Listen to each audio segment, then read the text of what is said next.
Si comme moi vous avez découvert les comics à la fin des années 80 et si comme moi vous avez adoré lire Titan et si vous avez une nostalgie toute particulière pour les nouveaux mutants, vous allez craquer pour la nouvelle intégrale New Mutants, les nouveaux mutants. La couverture est signée Barry Windsor Smith et à l'intérieur on retrouve ces épisodes. Donc on retrouve les épisodes des nouveaux mutants, les épisodes 41 à 47, mais on retrouve également des annuals X-Men et des annuals New Mutants et on va donc les découvrir. Alors on reprend l'histoire là où elle s'était arrêtée avec des auteurs aux manettes absolument incroyables.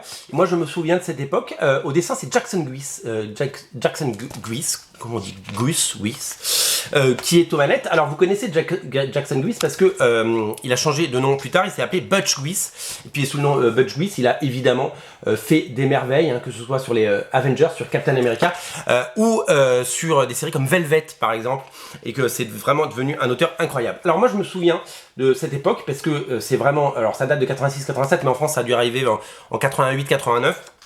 Je me souviens de cette époque parce que il y avait ça et là, souvenez-vous, des épisodes signés par Alan Davis ou Arthur Adams, des annuals la plupart du temps. Et tous ces épisodes étaient tellement bien dessinés que j'avais beaucoup de mal quand on revenait à cette réalité de la série régulière Nouveaux Mutants. Puisque quand on revenait sur la série régulière, eh bien on tombait sur des dessinateurs comme Mary Wilshire, comme Bill Sienkiewicz ou comme Jackson Guice. Et ben, j'étais pas fan à l'époque, j'étais pas du tout fan. Je me rendais pas compte du talent de ces auteurs.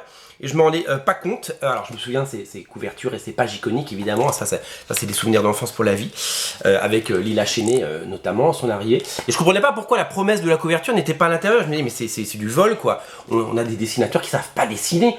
Et maintenant quand je regarde ça, d'abord il y a une vraie nostalgie comme je vous le dis, et c'est surtout que j'adore. Et en fait je me suis vraiment rendu compte que j'adorais ces dessins et que c'est juste que l'adolescent ou l'enfant qui était en moi dans les années 80 ben, n'était pas sensible à ce dessin là et je me rends compte qu'à l'époque c'était absolument génial.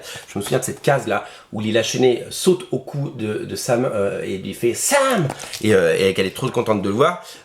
Sam qui était un jeune adulte et qui sortait avec une rockstar, c'était quand même assez étonnant. Donc voilà, plein d'épisodes géniaux que je redécouvre avec un véritable plaisir. Je me rends compte que Jackson Guice a fait énormément d'épisodes puisque j'avais pas le souvenir qu'il en avait fait autant. Et en fait, il y a eu quand même des dessinateurs de tarés quoi sur cette série New Mutants et elle était vraiment géniale. Alors, on retrouve le nouveau Mutants Annual d'Alan Davis qui met en scène Betsy Braddock et Captain Britain.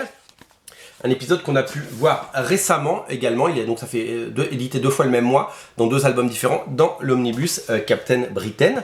On a pu le découvrir. Magnifique épisode d'Alan Davis. Alan Davis déjà dans les années 80 au sommet de son art et de sa gloire. Donc un épisode double, hein, puisque c'est l'annual, vous savez les annuals ce sont ces épisodes en plus, hein, c'est des épisodes, c'est des one-shots, hein, c'est des histoires complètes qu'on retrouve. Et puis alors là, le trésor, la beauté, la merveille, le fabuleux X-Men Annual numéro 10 par Arthur Adams. Et c'est ce que je vous disais quoi. À chaque fois dans les années 90 qu'il y avait 80-90 qu'il y avait un épisode d'Arthur Adams, pour moi c'était le cadeau de Noël quoi. C'était vraiment la chose incroyable. Et quand ça mettait en scène les X-Men et les Nouveaux Mutants, eh bien c'était toujours génial. Il y a eu Asgard évidemment et il y a cet épisode absolument génial où pour la première fois apparaissent les X-Babies, c'est-à-dire que les X-Men réduisent de taille, donc il y a des situations comiques absolument génialissimes et que les Nouveaux Mutants décident d'aller de prendre leurs responsabilités et ce plan iconique que vous connaissez tous, les X-Men maintenant c'est nous, la République c'est moi et on découvre ces costumes fabuleux créés par Arthur Adams qui malheureusement n'ont pas trop été utilisés par la suite puisque très vite Brett Blevins va arriver sur la série aux États-Unis et que il va créer de nouveaux costumes qui seront un petit peu moins bien, qui seront des pâles copies si vous voulez des costumes de X-Factor qui seront un petit peu moins jolis. Voilà, les dessins d'Arthur Adams sont absolument fabuleux et donc ça permet de redécouvrir ces épisodes qui sont géniaux. Et puis après on revient donc à la réalité, toujours avec ces couvertures incroyables signé Barry Windsor Smith et puis Jackson Guice au dessin et c'est tout simplement génial. Quel plaisir de redécouvrir ces épisodes, quel plaisir de redécouvrir tout ça, voilà. Je suis vraiment très fan de cette collection. Je vais me faire toute la collection des Nouveaux Mutants. Ce qui est bien c'est que la série elle s'arrête à un moment puisqu'il y a eu 100 épisodes vous le savez, donc on a fait la moitié et que au bout d'un moment on aura la série complète et ça c'est quand même super cool et je suis ravi. Voilà, c'est à découvrir sur originalcomics.fr et c'est disponible évidemment dans le lien dans le descriptif de la vidéo. Ça fait partie des très très belles nouveautés de cette semaine. Salut!